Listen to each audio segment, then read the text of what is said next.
Hello everyone. Digital transformation is a fundamental reality for business today.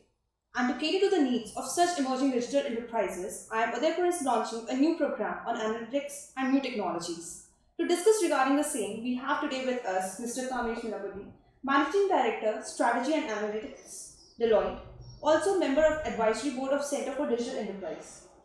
On behalf of IIMU Udaipur, I would like to welcome you, sir. And Thank you, thank you for Soumya. taking out your time. Thank you. Pleasure to be here. So to start with, the first question is, how would you like to describe or define a digital enterprise? A digital enterprise is something that is embracing the disruptions that are happening in the world across the technology spectrum as it relates to their core business and adopting those technologies to serve their customers. To me, that's at the core of being a digital enterprise. So what are the key attributes you would say a digital enterprise would have? But key attributes is the ability to change. I think it's not much different from any other enterprise transformation that you have to go through as markets change. Now here it's not just the markets that are changing. Obviously they are too. The customer preferences are changing and how they buy and what they buy, how they get information on the products that you're selling. That's changing. But as an enterprise, what is your approach to serving your customers? How quickly are you adapting to the technology that's available to serve them better? How are you targeting, their needs? And I think those would be some of the key attributes that you need to look at, which kind of, to me, goes to the DNA of the organization itself. Are you a self-healing organization? Because disruption always creates problems. Are you a self-healing organization that is willing to look beyond what is known to you to ultimately provide better service, better product, a better capability that addresses your marketplace? Yes, sir. So the follow-up question is, how do companies embracing technologies and becoming digital, looking at employment and skills?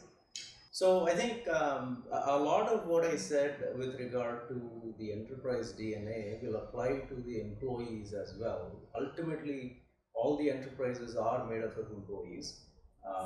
They are the ones, the employees of the organization are the ones that are creating the products and services or that experience for their customers. So I think the employees that are coming in will need to own that digital mindset. They need to understand the changing dynamics of the market, the changing dynamics of technology, some of the newer innovations that are coming in that makes life a lot easier in order to achieve your job objective. So as an employer, my focus will be to get employees that have that change mindset, the growth mindset, and the innovation mindset, rather than someone that wants to come in and say, I've learned everything I need to learn and I have nothing more to learn. Okay. So the next question is quite interesting one. So what in your views is the future of digitalization vis-a-vis the needs of the environment, society and human beings? And will machines in future control human beings? I think Elon Musk has supported a startup recently. It's called Neuralink.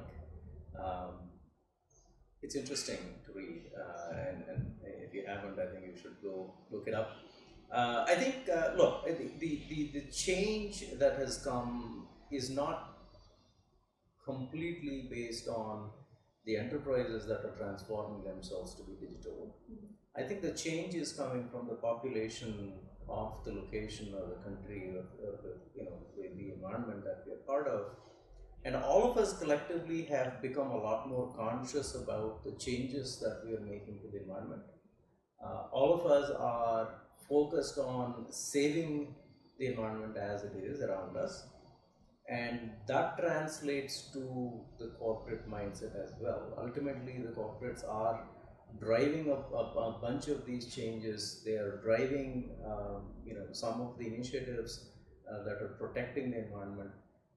And I think the employees that are coming in are also very interested in promoting those thoughts. Now, whether the man versus machine question is a complicated question. I think the jury is still out. It might take a while, probably several decades before we know who's going to win. But I'm optimistic that the human ingenuity will win, and we will create machines that will work with humans rather than work against humans. Okay. So as you suggested, you still need employees who will work with machines. So the next question is, what are the key skills that you are seeking in those employees? So I think I go back to somewhere my pet message here, which is your ability to learn and your curiosity to continuously learn is probably the only characteristic that you need, because what you need to learn is changing every day, right? So even if you come in with a set of skills today, there is no guarantee that they will be relevant 2 years, 4 years, or 6 years from now. So what I am looking for, and what I think organizations in general are looking for, are employees that are willing to learn those new skills, willing to apply themselves into those new problems using new technologies. And I think that's an important skill to have, which is your curiosity and your willingness to learn. Okay. So the last question: do digital enterprises need MBA graduates more than technical expertise? I think MBA graduates are extremely critical for changing business landscape. The important twist, though, is we need more MBA graduates that are technologically savvy. Um, you know, understanding the core concepts of management is absolutely important to run a business, but not understanding the technology that impacts your business is also very difficult, right? So you need both the management skills as well as the technology skills in order to succeed in this future, digital world. And I think, I absolutely applaud IIMU for coming up with the new Center for Digital Enterprise. I think it's a phenomenal effort. It's a courageous effort, and it's absolutely well needed effort by IIMs in India. Thank you so much, sir, once again for taking the time. Thank you.